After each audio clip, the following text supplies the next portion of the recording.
ज्ञातारं विश्वतत्त्वानां वन्दे तद्गुणलब्धे।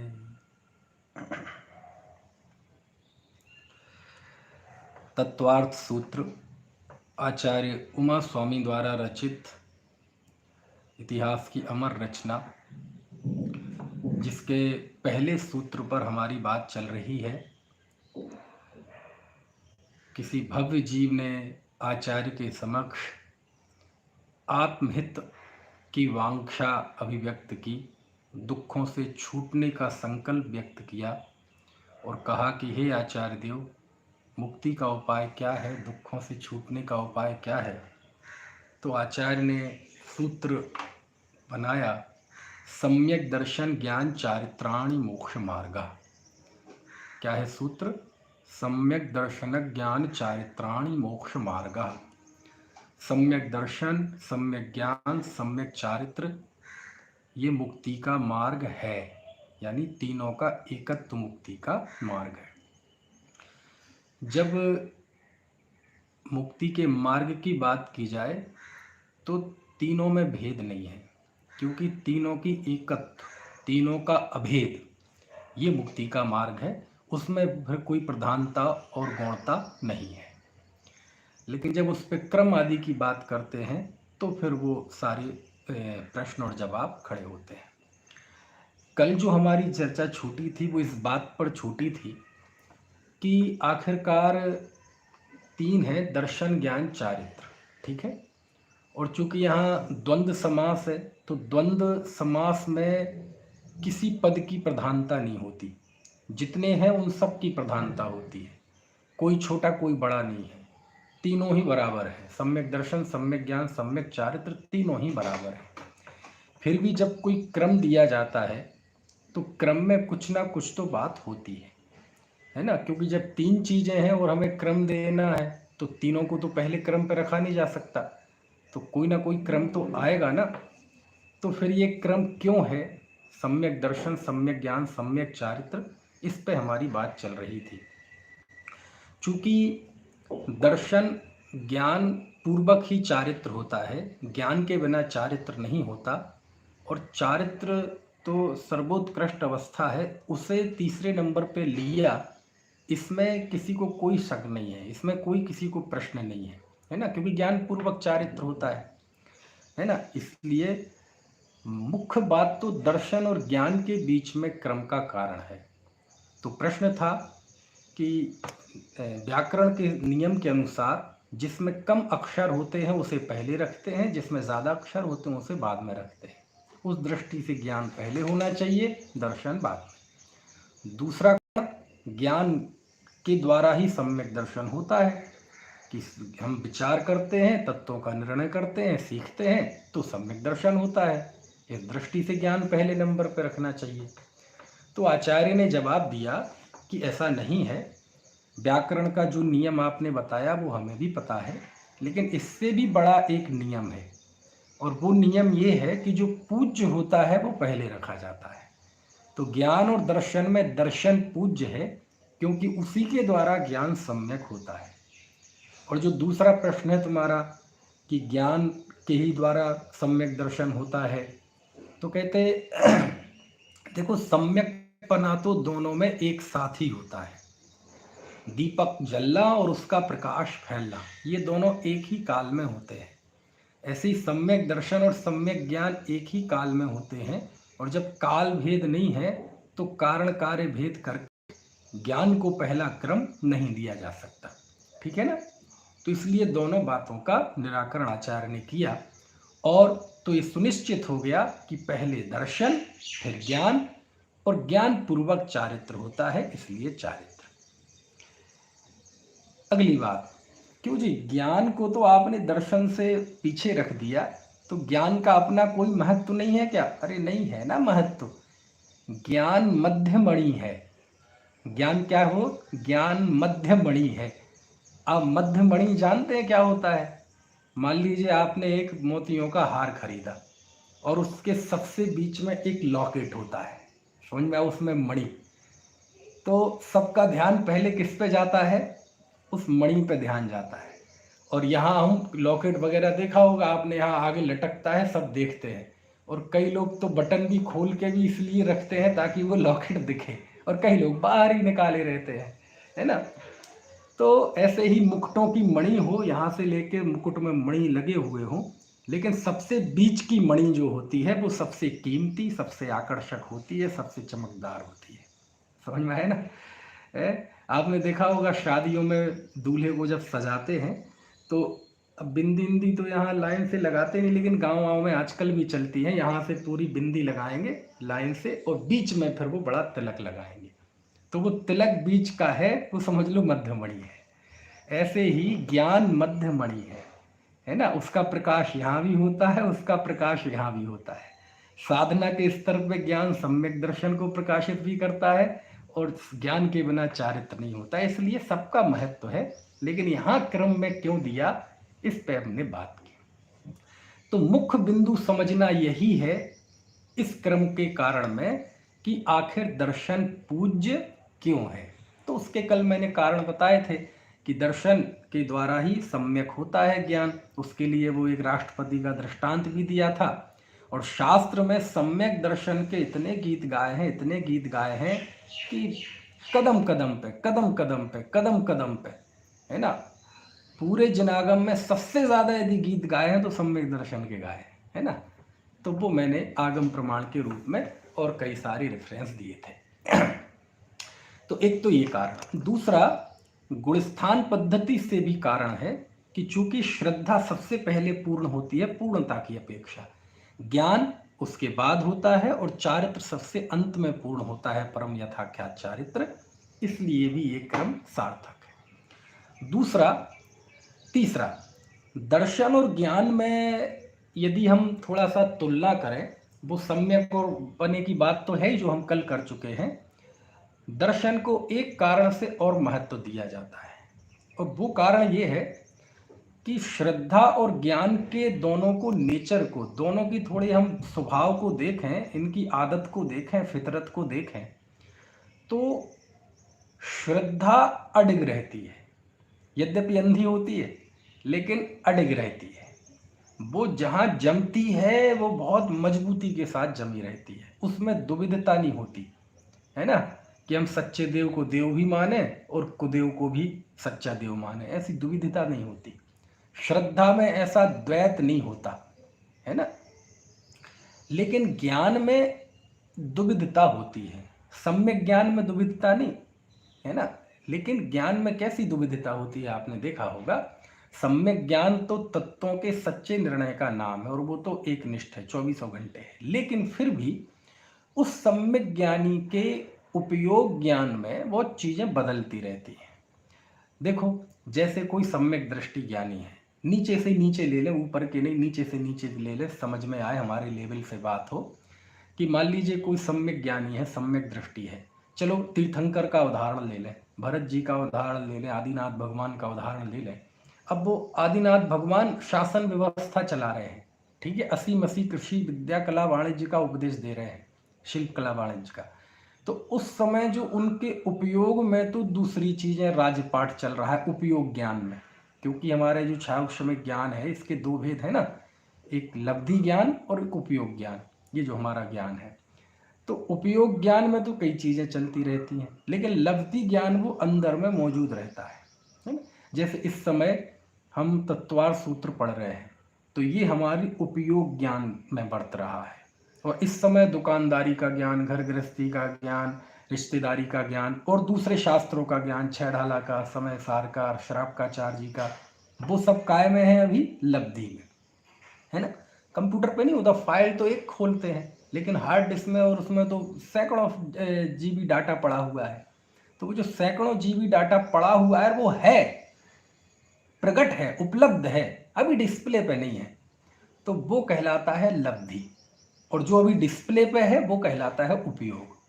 तो ज्ञान में, सम्यक दृष्टि के लब्धि ज्ञान में तो पूरा तत्व ज्ञान, 7 तत्वों का विवेक, 6 द्रव्यमयी, 6 द्रव्यमयी विश्व की इस परिणमन व्यवस्था, शरीर भिन्न है, मैं भिन्न हूँ, मैं अपने भावों का करता हूँ, मैं शरीर आदि का करता नहीं हूँ, निश्चय से मैं इसका ज्ञाता हूँ, मैं एक शुद्ध ज्ञान रूपी वस्तु हूँ, है ना।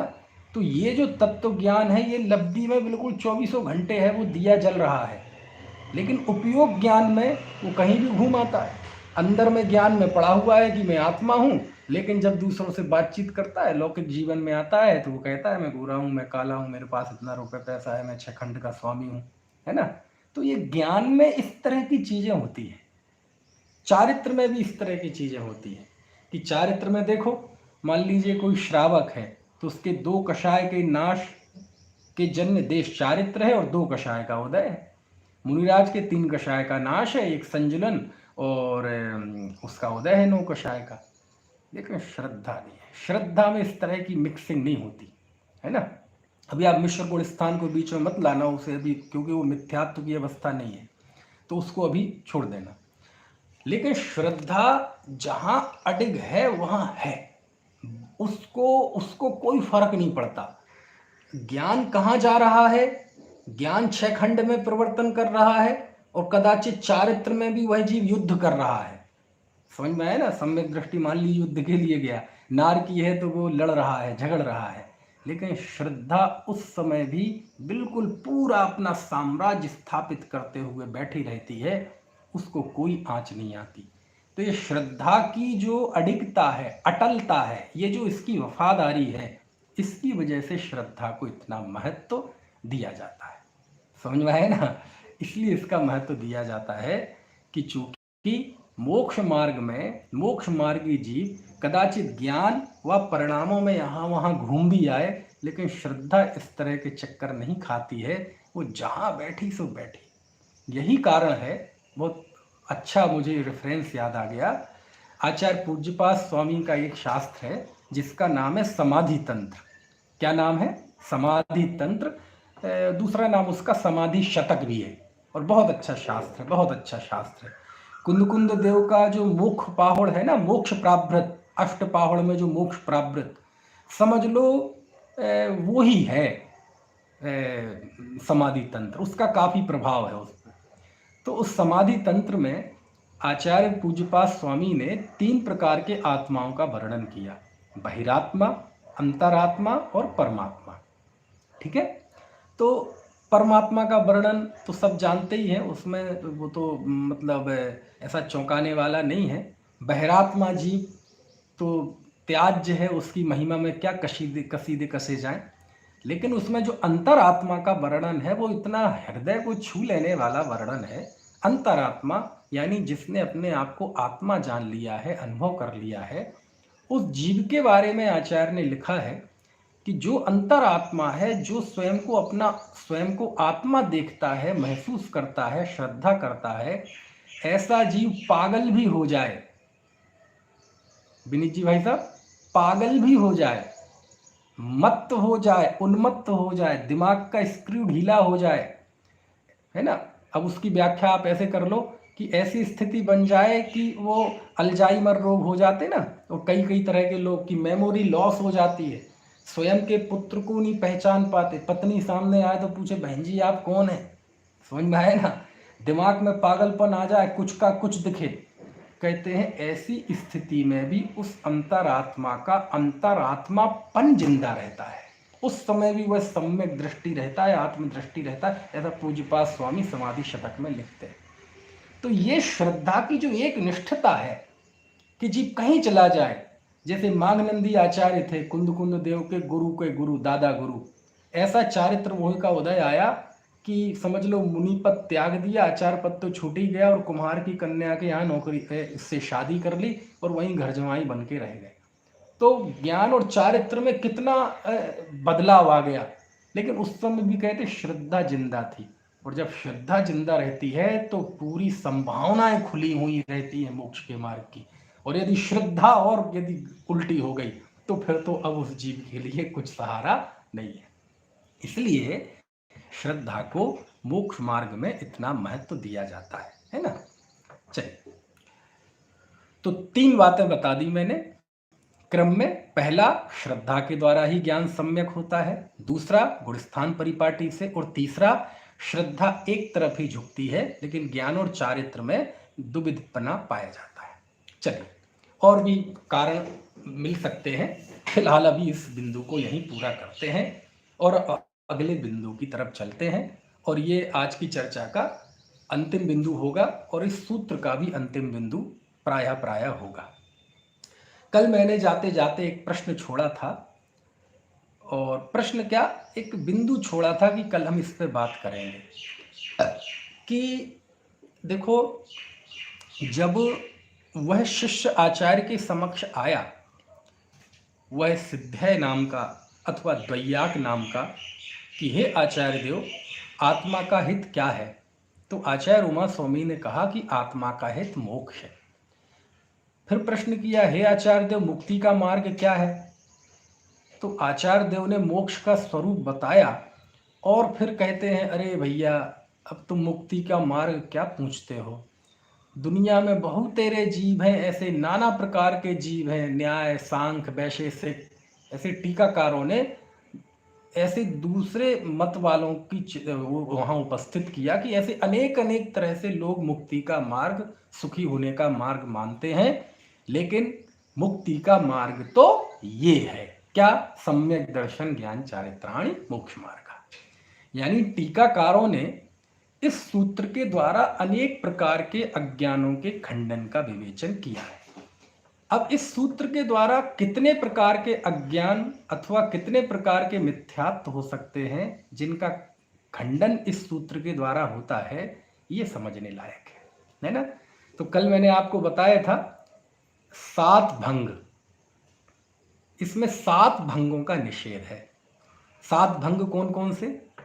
तो सूत्र का तो सच्चा अर्थ तो क्या है? सम्यक दर्शन ज्ञान चारित्र तीनों मिलकर मुक्ति का मार्ग है, ये तो सच्चा अर्थ हो गया। अब जब ये सम्यक ज्ञान, ये सूत्र निकलता है, तो 7 तरह की, वैसे तो अज्ञानी के अनंत तरह के मान्यताएं होती हैं, असंख्यात लोक प्रमाण परिणाम होते हैं उसके, श्रद्धा के भी असंख्यात लोक प्रमाण परिणाम हैं, अरे सम्यक दर्शन तक के असंख्यात लोक प्रमाण परिणाम हैं, तो वैसे तो कई होते हैं, लेकिन यदि हम देखें तो इसमें स्पष्ट तौर पर 7 बातों का निषेध तो स्पष्ट दिखाई देता है। समझ में आया ना? कैसे? तो पहला तो वो है बिल्कुल सरल, पहला जो केवल दर्शन को मुक्ति मानता है, दर्शन से मुक्ति मानता है, एक मिथ्यात्व। दूसरा जो केवल ज्ञान से मुक्ति मानता है।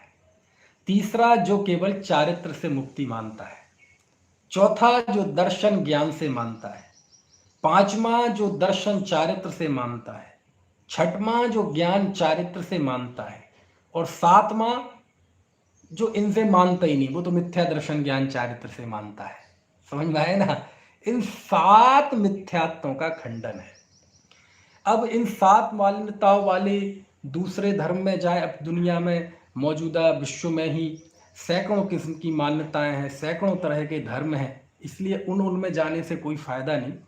हम इनकी हमारे आत्महित में, हमारे आसपास जो माहौल दिखाई देता है उसकी दृष्टि से यदि हम बात करें तो उसमें ज़्यादा मिठास रहेगी, क्योंकि परमत खंडन स्वमत मंडन आपको भी उसमें ज़्यादा रुचि नहीं होगी, मुझे भी ज़्यादा रुचि नहीं है, पढ़ता हूँ आनंद आता है ना?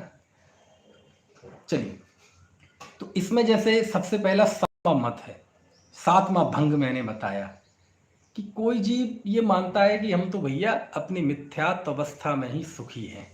समझ में आए ना? मिथ्या दर्शन ज्ञान चारित्र में ही सुखी है। तो ऐसे जो बहुत ही अभद्र मिथ्या दृष्टि होते हैं, लौकिक भाषा में कहें, दर्शन की भाषा में चार्वाक दर्शन वाले ऐसे होते हैं कि वो इस मान्यता के होते हैं कि धर्म कर्म कुछ नहीं होता, पुण्य पाप कुछ नहीं होता, है ना? ये शरीर नष्ट होना ही आत्मा मोक्ष होना है, ये शरीर ही आत्मा है।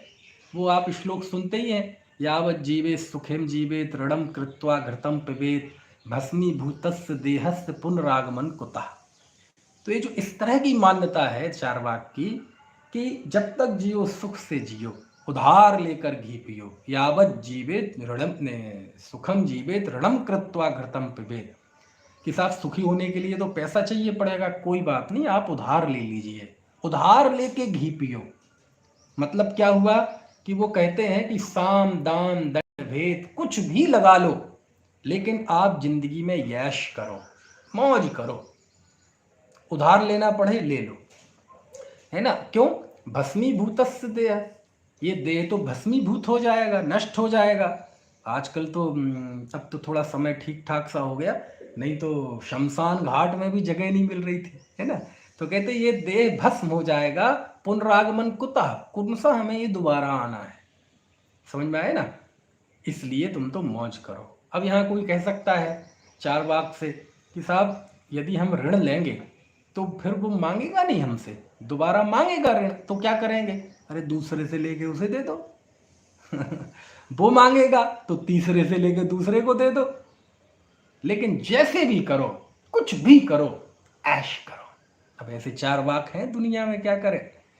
बोले नहीं नहीं साहब ऐसा नहीं कर सकता मैं, क्योंकि ऐसा करेंगे तो हमें पाप लगेगा। तो कहते पाप आप नाम की कोई चीज़ नहीं होती, पुण्य नाम की कोई चीज़ नहीं होती। नहीं साहब यदि ऐसा करेंगे तो नरकों में जाना पड़ेगा। नहीं, नरक अरक स्वर्ग नरक कुछ नहीं होता। नहीं साहब, हमने सुना है, पंडितों ने बताया है कि जो व्यक्ति ऋण लेकर मरता है उसे अगले जन्म में बैल बनकर, घोड़ा बनकर, भार ढोकर वो चुकाना पड़ता है। कहते हैं पुनर्जन्म कुछ नहीं होता। नहीं साहब, ऐसा करेंगे तो मेरी आत्मा को ये गवारा नहीं करता। कहते आत्मा नाम की कोई सत्ता नहीं है दुनिया में, ये सब पंडितों के धंधे हैं। बोले नहीं साहब यदि ऐसा करेंगे तो ऊपर वाला हमें माफ नहीं करेगा, भगवान हमें माफ नहीं करेगा। तो कहते भगवान अगमान कुछ नहीं होता। समझ गए ना। इस मान्यता का नाम है चारवाक। तो वो तो कहता है जो आप है ना, आप जिस अवस्था में है ना, आपकी जैसी श्रद्धा ज्ञान जैसा भी है, यही है सब कुछ, और आप तो बस मौज करो। समझ में आए ना। इस दर्शन का नाम है चारवाक दर्शन है। पीत्वा पीत्वा पुनः पीत्वा यावत पतति न भूतले, पुनरुत्थान वा पुनः पीत्वा पुनर्जन्म न विद्यते। पियो पियो तब तक पियो जब तक कि पीत्वा पीत्वा पुनः पीत्वा, पियो दोबारा पियो, है ना। पीत्वा पीत्वा पुनः पीत्वा यावत पतति न भूतले, जब तक कि तुम जमीन पे गिर ना जाओ। और जब गिर जाओ तो क्या करो? पुनरुत्थान हो पुनः पीत्वा, फिर से उठो, फिर से पियो। क्यों? पुनर्जन्म न विद्यते, दोबारा यह जन्म मिलने वाला नहीं है। तो इस तरह की जो बहुत भौतिकवादी जीव हैं, इनका निषेध इसमें किया गया है। क्योंकि सातवां भंग क्या है? तो मिथ्या दर्शन ज्ञान चारित्र को ही मोक्ष मानता है। बोले जो है वो यही सुखी होने का रास्ता है, अलग से कोई पुण्य पाप, कोई त्याग तपस्चरण, है ना, ऐसा कुछ नहीं है। कोई वैराग्य धारण करना पड़ेगा, ऐसा कुछ नहीं है। ऐसी मान्यता वाले होते हैं चारवाक। समझ में आए ना। अच्छा एक प्रश्न पूछता हूं मैं, क्या नाम अपने इनसे पूछता हूँ, देवेंद्र जी बैठे हमारे पड़ोसी क्यों जी, ऐसे चारवाक धर्म वाले कहाँ होते हैं? बस ऐसी मन में ही बोलिएगा, कहाँ होते हैं ऐसे? मलैया जी, कौन से देश में होते हैं? देश के कौन से प्रदेश में होते हैं? कौन से गांव में होते हैं? ऐसे चारवाक, ऐसे मिथ्या दृष्टियों की कोई गांव या नगर या शहर या मोहल्ले होते हैं क्या? आज दुनिया में कोई ये कहने वाला नहीं होगा कि मैं चारवाक हूँ, लेकिन हर व्यक्ति के अंदर चारवाक है। समझ में आया ना। इनके कोई मोहल्ले नहीं होते। एक यही दर्शन, यही मान्यता ऐसी है जो देश और काल की सीमा से परे है। दुनिया के हर देश में, हर भाषा में, हर संस्कृति में, हर जगह पे, हर काल में ये मान्यता जीव के अंदर होती है। तो ये चारवाक कोई मोहल्ले नहीं है इनके। कहाँ पाए जाते हैं? कहीं नहीं पाए जाते। हम सबके अंदर एक चारवाक है। समझ में आया ना। जब हम ये महसूस करते हैं कि मैं 5 फुट 8 इंच का 42 साल का मनीष कुमार जैन हूं, तो हम ही तो चारवाक हुए। समझ में आया ना। जब हमने ये माना ये मेरी पत्नी है, मेरे बच्चे हैं, ये मेरी, और हमारे सारे प्रयत्न जब उसी के लिए होते हैं, इसी जन्म के लिए, तो हम ही तो चारवाक हैं। समझ में आया ना। तो कहने का आशय, चारवाक एक मानसिकता है, एक मान्यता है जो है ना पारमार्थिक तत्व में विश्वास नहीं रखता और केवल भौतिकता की चकाचौंध में भागता है। इस देह को ही आत्मा मानकर समस्त प्रयत्न उसके इसी जीवन के लिए होते हैं। इसी का नाम चारवाक है। समझ में आया ना। तो इसका निषेध कहते रहे। तो आप समझ लेना, ये आत्महितकारी एक जिज्ञासु के लिए आचार्य ने जब सूत्र लिखा तो ये उस पर भी वार करता है कि जब आचार्य कहते हैं सम्यक दर्शन ज्ञान चारित्र ये मिलकर मुक्ति का मार्ग है, तो तुरंत उसको अंदर ये धक्का लगता है। इसका मतलब ये है कि मेरी श्रद्धा, मेरा ज्ञान, मेरा आचरण, है ना, भोगों में सुख मानने की मेरी मान्यता, भोगों को सुख जानने का मेरा ज्ञान और भोगों में प्रवृत्ति करने रूप मेरा चारित्र, ये छोड़ने लायक है। ये मुक्ति का मार्ग नहीं है, ये सुखी होने का मार्ग नहीं है, ये दुखी होने का मार्ग है, ये आकुलता और गर्त में जाने का मार्ग है। बोलो ये बात इस सूत्र में छुपी हुई है कि नहीं? छुपी है कि नहीं है? तो भैया ये सूत्र है, ये होते बिल्कुल छोटे से हैं, है ना। जैसे हमारे हिंदी में एक बिहारी हुआ है, उसके दोहों के लिए कहा है, सतसैया के दोहरे ज्यों नावक के तीर, देखन में छोटे लगे घाव करें गंभीर, है ना। तो ये सूत्र समझ लो, इसको उस पृष्ठभूमि में देखो कि एक आत्महित की लिप्सा वाला हाथ जोड़ के आचार्य के समक्ष खड़ा है कि हे आचार्य देव, मुक्ति का मार्ग क्या है। आचार्य देव उसको तत्वार सूत्र समझा रहे हैं, इसलिए हमें उस भूमि पे वो सारी चीजें देखनी पड़ेंगी। समझ में आती है बात की नहीं? और जब उस दृष्टि से देखेंगे तो आपको ये सूत्र बिल्कुल ऐसे लगेंगे जैसे रस की छोटी छोटी पिचकारी है कि एकदम इसमें फूटते ही हमें बिल्कुल रंग से सराबोर कर देती है ना। तो इसका निषेध होता है, ठीक है। तो ये सब चीजें आप अपने मन से थोड़ा आत्मावलोकन करते जाना कि ये सूत्र पढ़ते ही हमारी भोग वृत्ति को धक्का लगना चाहिए कि नहीं, हमारी देह में एकत्व बुद्धि को धक्का लगना चाहिए कि नहीं, हमारे 24 घंटे, है ना, बहिर्मुख जीवन को धक्का लगना चाहिए कि नहीं, विषय कषायों को, अव्रत असंयम रूप अवस्था को धक्का लगना चाहिए कि नहीं लगना चाहिए। समझ में आए ना? दिन में 50 बार खाना, भक्षण खाना, इस प्रवृत्ति को धक्का लगना चाहिए कि नहीं लगना चाहिए। ये सूत्र तो यही कहता है। इसमें तो मिथ्या दर्शन ज्ञान चारित्र का निषेध किया है। इसमें तो, है ना, देह में एकत्व बुद्धि का, देह में सुख बुद्धि का, है ना, निषेध किया है। इसमें तो संशय विपर्य अनद्ध वसाय का निषेध किया है। इसमें तो भोग वृत्ति का निषेध किया है। तो जब निषेध किया है, इसका मतलब क्या है कि देखो, सूत्र आगम पढ़ना मतलब खुद को पढ़ना, शास्त्र पढ़ना मतलब शास्त्र के जरिए खुद को पढ़ना। जैसे हम दर्पण में अपना चेहरा देखते हैं, ऐसे दर्पण, ऐसे ही जिनागम दर्पण है। उस दर्पण में हम अपना चेहरा देखें, और जब चेहरा देखेंगे तो आपको अपनी जीवन की कमजोरियां पता चलेंगी और फिर उसमें सुधार कर सकते हैं। बात समझ में आ रही है कि नहीं? चलिए, एक तो ये हो गया। तो ये सबसे सरल था, इसलिए मैंने 7वां भंग बता दिया। 7वां भंग मैं नहीं बताऊंगा, इतना समय भी नहीं है। लेकिन हम सबके बीच में जो कुछ छोटी छोटी मान्यताएं घर कर गई हैं, हम दूसरे के घर को क्या समझाएं, परमत वालों को, हम अपने ही बाउंड्री वालों की अभी बात कर लें। इसमें पहला मिथ्यात्व था कि जो केवल दर्शन को मुक्ति का कारण मानता है। दर्शन मतलब केवल श्रद्धा। समझ में आया ना? कोई जीव ऐसा हो सकता है कि जिनागम में सम्यक दर्शन के बहुमान में जो बातें कही गई, सम्यक दर्शन के महत्व के बारे में जो बातें कही गई, कदाचित उन शास्त्रों को या शास्त्रों के उन सूत्रों को, उन गाथाओं को, है ना, श्लोकों को, उन विवेचन को पढ़कर कोई यही मान के बैठ जाए कि सम्यक दर्शन ही मुक्ति है। समझ में आया ना? तो ये एक एकांत खड़ा हो गया, और इसका भी निषेध इस सूत्र में है। क्योंकि मान सकते हैं कि नहीं? मान लीजिए कोई ये कहे कि हम तो देवशास्त्र गुरु की श्रद्धा करते हैं, आत्म तत्व की श्रद्धा करते हैं, लेकिन हम शास्त्र वगैरह नहीं पढ़ते, हमें ज्यादा जानने की नहीं, ज्यादा क्या सीखना है। और उनसे जरा त्याग की बात कर दो, थोड़े व्रतादि की बात कर दो, सदाचार की बात कर दो, ये तो इसमें क्या है, इसमें तो जड़ की क्रिया, ये तो भूमिका के अनुसार होती है, सहज होती है। समझ में आया ना? तो अब वो अपने आप को जैन कहता है, भगवान की स्तुति वंदना करता है, सब करता है, कदाचित मौका आए तो शास्त्र पढ़ता है, सब करता है, लेकिन कहते हैं यदि तुमने ज्ञान को और चारित्र को उपेक्षित करके, यदि तुम ज्ञान और चारित्र की उपेक्षा करते हो, और केवल श्रद्धा पर ही जोर देते हो, और श्रद्धा पे जोर देने के चक्कर में यदि शास्त्रों के ज्ञान और चारित्र प्रधान कथनों को व्यवहार आदि कह के उड़ा देते हो, कहते ये भी एक तरह का एकांत है। समझ में आया ना? ये एक दर्शन का एकांत है।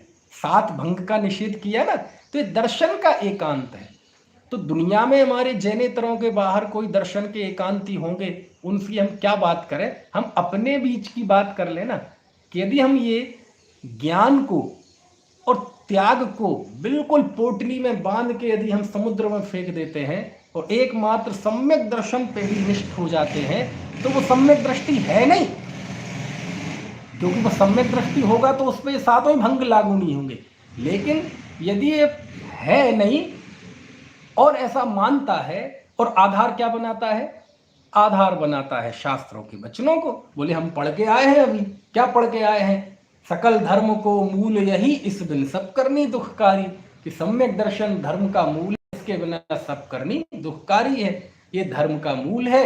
जैसे जड़ के बिना शाखा नहीं होती, शाखा परिवार नहीं होता, ऐसी सम्यक दर्शन के बिना ज्ञान और चारित्र नहीं होता। और सम्यक दर्शन तो उससे बड़ा कोई कल्याणकारी नहीं है, इससे बड़ा कोई मित्र नहीं है। अरे शास्त्र में हजारों गाथाएं, सूत्र, श्लोक ऐसे हैं जो सम्यक दर्शन की कीर्तन करते हैं, गीत गाते हैं सम्यक दर्शन के। समझ में आए ना? तो वो सही गाए हैं कि गलत गाए? वो तो सही गाए हैं, लेकिन इस बात को लेकर इसने ज्ञान और चारित्र की, त्याग की और तत्वों के अभ्यास की उपेक्षा कर दी अपनी कल्पना से। शास्त्र ऐसा नहीं कहता, अपनी कल्पना से। तो ये हो गया दर्शन का एकांत, ये हो गया श्रद्धा का एकांत। तो फिर ऐसा शास्त्रों में क्यों लिखा? सम्यक दर्शन के गीत क्यों गाए? अरे तुम शास्त्रों के कथन करने की पद्धति नहीं समझते भैया। चलो ज्यादा दूर मत जाओ, एक दृष्टांत देता हूं। 6 ढाला उठा लो, पूरे जन जन में व्याप्त है।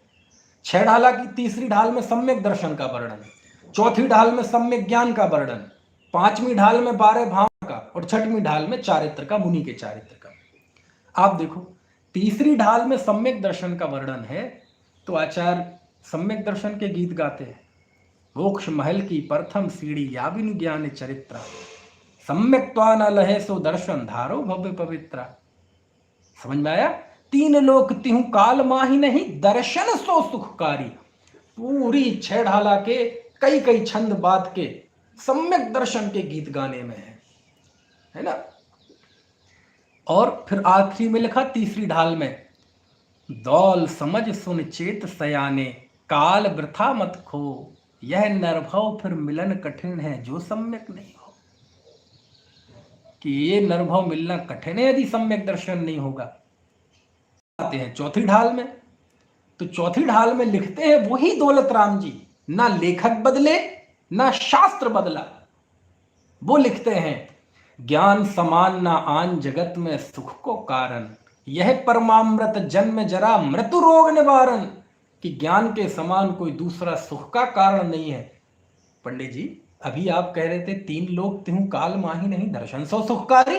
कि तीनों लोग तीनों काल में दर्शन के जैसा कोई सुखकारी नहीं है, और अब आप कह रहे हैं कि ज्ञान के समान कोई सुखकारी नहीं है। थोड़ा सुनिश्चित तो कर लो।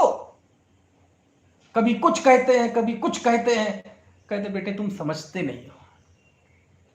अभी 5वीं ढाल में गए तो ज्ञान गायब, दर्शन गायब, भावनाओं पे कहते हैं। और फिर लिखते हैं, मुनि सकल व्रति बड़ भागी, भव भोगन तय वैरागी, वैराग उपावन माई, चिंते अनुप्रेक्षा भाई, इन चिंतत सम सुख जागे।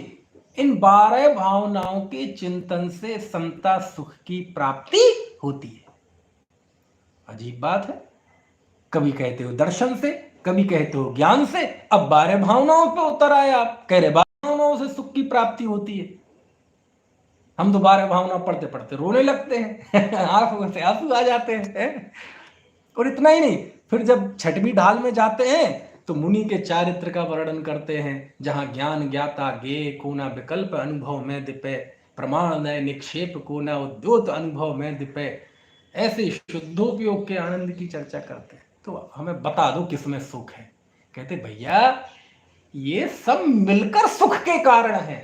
दर्शन, ज्ञान, चारित्र, ये तीनों मिलकर सुखी होने का उपाय है। फिर तो देखो, जैसे देश आजाद किया तो ये हजारों लोगों का एक सम्मिलित प्रयास था, किसी एक व्यक्ति ने नहीं किया, सम्मिलित प्रयास था। लेकिन 2 अक्टूबर को गांधी जी के गीत गाएंगे, 14 नवंबर को नेहरू जी के गीत गाएंगे, सुभाष जयंती दिन सुभाष जी के गीत गाएंगे, है ना, भगत सिंह की जयंती का दिन आएगा तो भगत सिंह के दिन गीत गाएंगे। वही स्कूल है, वही माइक है, वही बैठने वाली कुर्सियां हैं, वही बैठे हुए छात्र हैं और वही प्रिंसिपल है और वही वक्ता है। लेकिन किसी की जयंती आती है तो उसके गीत, किसी की जयंती आती है तो उसके गीत। ऐसा क्यों? जिस दिन जिसकी मुख्यता होती है उसको हम गीत गाते हैं, है ना। बारात में तो बड़े बड़े नेता अभिनेता कोई भी हो, लेकिन जिस दिन जिसकी शादी होगी वो घोड़े पे बैठेगा, वो जो मेहमान आया है नेता मंत्री जी वो नहीं बैठेगा, भले ही वो उससे बड़ा है। समझ में है ना। ऐसे ही जिनागम की ये पद्धति है कि धर्म के जिस अंग पे बात चल रही होगी उसको महिमा मंडित किया जाएगा। सम्यक दर्शन की होगी तो दर्शन को, ज्ञान की होगी तो ज्ञान को, चारित्र की बात चल रही होगी तो चारित्र को। इससे जिनवाणी की पद्धति नहीं समझने वाले को ये भ्रम पाल लेता है वो अंदर में कि वो कहे वो सम्यक दर्शन ही सब कुछ है, हमें तो सम्यक दर्शन चाहिए। और उससे वैराग्य की बात करो, ना ना ना ये तो सहज होता है। त्याग की बात करो, ना ना ना ये तो सहज होता है ना। तो वो सहजता की अपेक्षा अलग है भैया। वो सहज का जो आनंद है, सहजता शब्द में जो गहराई है, उस गहराई में जब पहुंचोगे ना तो बोलना बंद हो जाएगा, चालना बंद हो जाएगा, देखना, बातचीत, वो तो बहुत उत्कृष्ट अवस्था है। समझ में आया ना। अच्छा, ईमानदारी से बता ना, आप लोग सर हिला देना, मैं जो कह रहा हूं समझ में आ रहा है कि नहीं? क्यों जी उमाकांत जी भाई साहब, है है ना, है ना। बढ़िया 7 भंगों का निषेध, मैं बहुत सोचता रहा इस पे, है ना। कितना माने, कोई जैनेतर तो मानते हैं, वो होंगे कोई जैन, अब हजारों मान्यताएं आप छांटो, कौन क्या मानता है, कौन क्या मानता है। दूसरों का छोड़ो, अपने अपने घर में ही दुरुस्त कर लेना चीजें, अपने घर की कचरा साफ करें ना थोड़ा। फिर अगला, कोई जीव ऐसा है जो ज्ञान से ही मुक्ति मानता है, इसका निषेध है, इस एकांत का निषेध है। कितने जीव हैं जो कहते अरे जानो भैया, जानो, तत्वों को सीखो, अध्ययन करो, पढ़ो, यही मुक्ति का मार्ग है, इससे ही जो होगा इससे ही होगा, श्रद्धा इद्रा जो होगी इससे ही होगी। समझ में आया ना। जानना ही ज्ञान है और जानते रहना ही ध्यान है ना। तो गलत क्या कहा? हाँ, शास्त्र में ऐसा कहा है, ज्ञान के बहुत गीत गाए हैं। ज्ञान समान नान जगत में सुख को कारण, छेड़ाला की पंक्ति अभी हमने बताई। कुंद देव ने तो समय सार में ज्ञान को कितना मुख्य किया। वो लिखते हैं राणम पच्चखाणम, ज्ञान ही प्रत्याख्यान है। समझ में आया। तो यदि हमने मान लिया कि ज्ञान ही मुक्ति का कारण है तो क्या दिक्कत है? कहते जिनागम जब कहता है कि ज्ञान ही मुक्ति का कारण है तो उस ज्ञान में श्रद्धा और चारित्र्य शामिल होते हैं कि ज्ञान ही मुक्ति का कारण है। मतलब जैसा आपने जाना वैसा आपने माना भी, और वैसा आपका परिणमन है, उसको ही ज्ञान कहते हैं। समझ में आया ना। ऐसा जगह जगह पे लिखा हुआ है, लेकिन इस जीव ने उसको नहीं समझा और वह ज्ञान पे इतना जोर देने लगा कि मानो सर्वस्व ज्ञान ही हो। तो शास्त्रों में भी तो लिखा, वहां तो लिखा है अपेक्षा से, और हम मानने लगे निरपेक्ष। इसका नाम है एकांत। समझ में आया ना। शशि जी, कठिन तो नहीं हो रही चर्चा है। ये तो भैया तत्वार सूत्र के अध्ययन में सब तरह की चीजें आएंगी, कठिन भी आएंगी, है ना, भावनात्मक भी आएंगी, तात्विक भी आएंगी, कुछ करणान योग की भी आएंगी, समय आने दो, न्याय की भी आएंगी, चरणान योग की भी आएंगी, प्रथमान योग छोड़ सबकी आएंगी। समझ में आया ना है। तो जो ज्ञान को मुक्ति मान, यही कारण है कि अकलंक देव ने उदाहरण दिया कि औषधि को केवल जान लो। समझ में आया ना। आपको औषधि दी जाए बुखार की आपको औषधि दी जाए, काढ़ा दिया जाए, बोले ये काढ़ा पी लो आपका बुखार उतर जाएगा। तो बोले काढ़ा किससे ठीक होता है? बोले ये महासुदर्शन घनबटी खाने से होता है, तो आपका बुखार उतर जाएगा। बोले अकेले ज्ञान से नहीं होगा। तो लिखते हैं उस औषधि का ज्ञान भी चाहिए, उस औषधि पे विश्वास भी होना चाहिए, और औषधि को खाना भी पड़ेगा, और खाने के साथ जो परहेज बताया है वो परहेज भी करना पड़ेगा, तब रोग ठीक होगा। ऐसा उदाहरण दिया अकलंक स्वामी ने। बोले क्रिया के बिना ज्ञान नष्ट हो जाता है और ज्ञान के बिना क्रिया निष्फल होती है, ऐसा लिखा मूल उसमें अकलंक देव के वचन है। कितना बताएं, समझ में आए ना। लेकिन इसने तो केवल ज्ञान का वो पढ़ लिया, प्राणम पच्चक्षाणम, जानना ही त्याग है, तो बस हमने जान लिया, बस हो गया त्याग। तो इसको निरपेक्ष सत्य मानकर, है ना, परिणमन करना, इसका नाम है ज्ञान का एकांत। अकलंक स्वामी ने तो ऐसा दृष्टांत दिया एक और, कि जंगल में आग लगी है, एक अंधा है और एक लंगड़ा है। अंधे को दिख नहीं रहा है तब भी जलेगा, और लंगड़े को दिख रहा है तब भी जलेगा, क्योंकि जा ही नहीं पाएगा, भाग नहीं पाएगा। समझ में आया ना। बोले दुखों की आग जल रही है, जिस जीव को श्रद्धा नहीं है, दृष्टि नहीं है, वो भी मरेगा, और जिसके श्रद्धा है ना, आंखें तो है लेकिन चल नहीं रहा है, आचरण नहीं है, वो भी मरेगा। ऐसा लिखा अकलंक स्वामी ने लिखा, मेरे वचन नहीं है। और कई जगह पे है, ये तो अभी तत्वार सूत्र पढ़ रहे हैं इसलिए उसके रेफरेंस याद आ रहे हैं। दूसरे जगह भी सैकड़ों गाथाएं, सूत्र, ज्ञान, चारित्र, इनके सुमेल के लिए आचार्यों ने लिखे हैं सूत्र। समझ में आया ना। ऐसा तो ये तो क्या करे, तो फिर लिया कि भाई वो कहानी भी आती है कि वो अंधे के ऊपर लंगड़ा बैठ गया, अंधा रास्ता चल रहा है क्योंकि उसे चलना आता है, देखना नहीं आता, और लंगड़ा देख रहा है, रास्ता बता रहा है क्योंकि उसे चलना नहीं आता, है ना। ऐसे सब शामिल किया है, ठीक है। तो दो प्रकार के एकांत ये हो गए, तीन हो गए, चारबाग वाला और उसके सहित तीन। एक चौथा एकांत, कोई ये मानता है अजी तुम्हें कुछ पता चला तो है नहीं, तुम तो सम्यक दर्शन की बात करो, ज्ञान ज्ञान ज्ञान ज्ञान ज्ञान ज्ञान ज्ञान स्वाध्याय की बात करते हो। अरे इससे कुछ नहीं होता, कुछ करोगे तो धर्म होगा। कुछ चारित्र अंगीकार करो, चारित्रम खलु धम्मो, चारित्रम खलु धम्मो, चारित्रम खलु धम्मो, रग्गो भी मोक्ष मग्गो। समझ में आए ना। कुछ करो, कुछ चारित्र अंगीकार करो, कुछ त्याग करो, कुछ व्रत करो तो मुक्ति होगी। सम्यक दर्शन में क्या है। और जीव तो ऐसे भी हो तो वो कहेंगे सम्यक दर्शन का उल्टा क्या है, बोले मिथ्या दर्शन। बोले मिथ्या दर्शन तो इससे कोई संसार नहीं होता, इससे तो वही तो बंध का कारण है ही नहीं। और ज्ञान, बोले ज्ञान तो क्या अच्छा उस समय ज्ञान है, ये तो सीख लिया। अरे कुछ करोगे, कुछ चारित्र लोगे तो कुछ कार्य होगा। ऐसे चारित्र के एकांत वाले जीव भी हैं इस युग में ही। तो वो भी आधार क्या करें। अज्ञानी अपने प्रत्येक अज्ञान का पोषण करने के लिए शास्त्र को ही आधार बनाता है। क्यों? क्योंकि वह उसकी विवक्षा को नहीं समझता। समझ, भोगों में रत है, कोई त्याग नहीं करता, कोई नियम नहीं लेता। उससे कहा भाई कुछ त्याग लो, नियम लो, अरे क्या हो गया। भरत जी का उदाहरण देगा, इनका उदाहरण देगा, है ना। तो अज्ञानी की सबसे, देखो एक तो ऐसा अज्ञानी है जिसने कुछ शास्त्र नहीं पढ़े, बिल्कुल जैनी नहीं है, जैनी नहीं है, वो जैन धर्म के बारे में सुना नहीं और अज्ञानी है। और एक दूसरा वो है कि जैन धर्म मिला, जिनवाणी मिली, भगवान का भक्ति करता है, शास्त्र पढ़ता है, गुरुओं के प्रवचन सुनता है, और उसके बावजूद भी उसके अंदर एकांत पड़ा हुआ है। दोनों में कौन ज्यादा खतरनाक है? ये ज्यादा खतरनाक है। क्यों? वो तो अभी जिन धर्म उसने सुना ही नहीं, उसकी तो संभावनाएं जिंदा हैं अभी। लेकिन ये तो जिन धर्म शास्त्र पढ़ के भी एकांत का पोषण कर लिया, कहते अब तेरे लिए कोई दूसरा रास्ता नहीं है। क्यों? क्योंकि जहां से अज्ञान टूटना था, जहां आकर मिथ्यात्व टूटना था, जब उसी से तुमने मिथ्यात्व का पोषण कर लिया, अब कौन सा रास्ता बचा? समझ में आया ना। रक्षक ही भक्षक बन गया।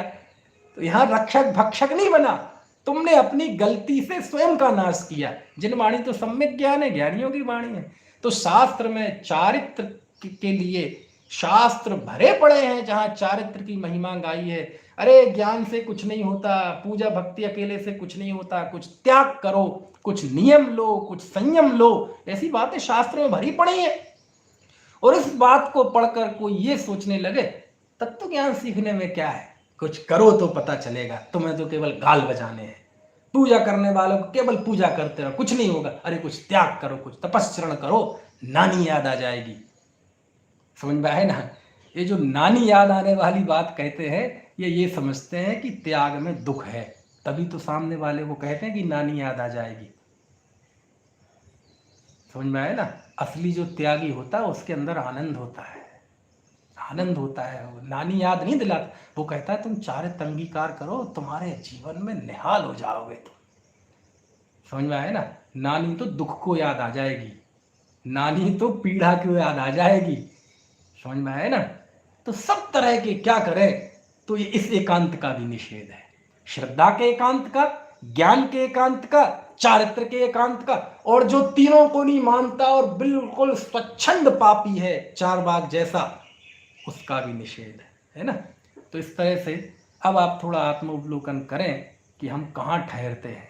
ये सूत्र हमारे अज्ञानता पे वार कर रहा है कि नहीं कर रहा है ना? ये विचार करें। अभी का समय हो गया है और चर्चा हम शाम को करें। किसी को कोई प्रश्न हो? चलिए, जिनवाणी स्तुति।